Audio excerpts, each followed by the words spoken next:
Bismillahirrahmanirrahim. Alhamdulillah wassalatu wassalamu ala rasulillah sallallahu alaihi wasallam. Baada ya kumhimidi Allah tabaraka wa taala na kumtakia rahma Mtume Muhammad sallallahu alaihi wasallam, tunaendelea na mada yetu juu ya uumbaji wa Allah tabaraka wa taala. Je, viumbe vimeumbwa kutokana na mlipuko Big Bang uliyelipuka ndio ukaumba viumbe, au Allah ndio ukaumba huo mlipuko na viumbe? Mwenyezi Mungu kwenye Qur'ani anasema katika surati Taha aya ya 99, baada a'udhu billahi minashaitani rajim, kadhalika naqussu alayka min anba'i ma qad sabaq, vivyo hivyo tunakupa ya Muhammad habari zilizotangulia. Waqad atainaka min ladunna dhikra, na kwa hakika tumekupa kutoka kwetu ukumbusho. Allah hapa amedhibiti elimu yake kwamba sio elimu tu yatoka kwa asiyejulikana, inatoka kwake na ikaenda kwa manabii wake, miongoni mwao ni Mtume Muhammad sallallahu alaihi wasallam.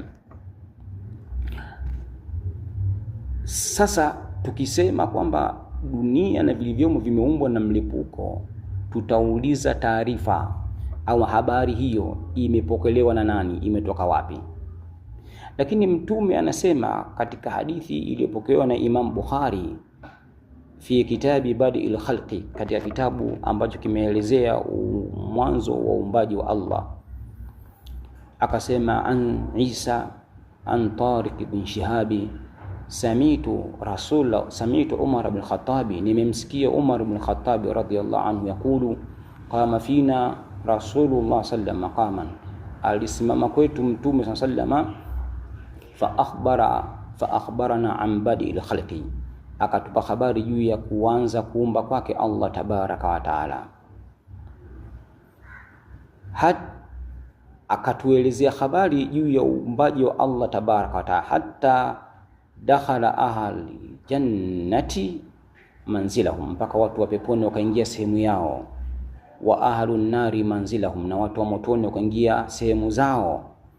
Hafidha dhalika man hafidhahu, akahifadhi mwenye kuhifadhi juu ya uumbaji wa Allah, wa nasiya man nasiyahu, na akasahau mwenye kusahau. Rawahu Bukhari. Hadithi hii inaonyesha kwamba swala la uumbaji ni elimu kutoka kwa Allah, ikapita kwa manabii wake na manabii wake wakafundisha tu wao, sio elimu iliyotoka kwa fulani akatueleza kwamba dunia imeumbwa hivi, lakini hana ushahidi wa kitabu cha Mwenyezi Mungu wala mafundisho ya nabii yoyote. Tunasema huu ni uongo.